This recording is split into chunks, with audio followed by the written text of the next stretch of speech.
வணக்கம். குலசேகரன்பட்டினம் அருள் தரும் ஞானமூர்த்தீஸ்வரர் சமேத முத்தாரம்மன் திருக்கோவில் 1008 பால்குட அபிஷேக விழா 2026 வர வியாழக்கிழமை குலசேல 1008 பால்குட அபிஷேக விழா மாலை 1008 திருவிளக்கு பூஜை விழான்னு திருவிழா வெகு விமர்சையாக நடைபெறும். ஸ்ரீ காமதேனு குரூப்ஸ் அபிஷேக வழிபாட்டு மன்றத்தினர்கள் வெகு விமர்சையாக கடந்த 18 வருடங்களாக இது 19ஆம் ஆண்டு ரொம்ப சிறப்பாக நடத்திக்கிட்டு இருக்கிறாங்க. இந்த ஆண்டும் அம்பாள் நிச்சயத்தபடி வெகு விமர்சையாக திருவிழா நடைபெறும்.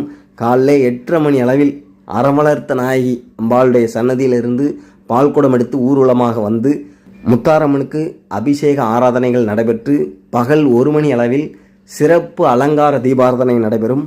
மாலை 1008 திருவிளக்கு பூஜை மற்றும் அம்பாள் திருத்தேரில் எழுந்தருளி பவனி வருதல்.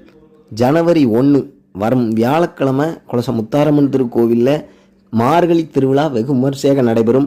பக்தர்கள் அனைவரும் கலந்து கொண்டு அருள் தரும் ஞானமூர்த்தீஸ்வரர் சமேத முத்தாரம்மனின் அருளை பெறுவோம்.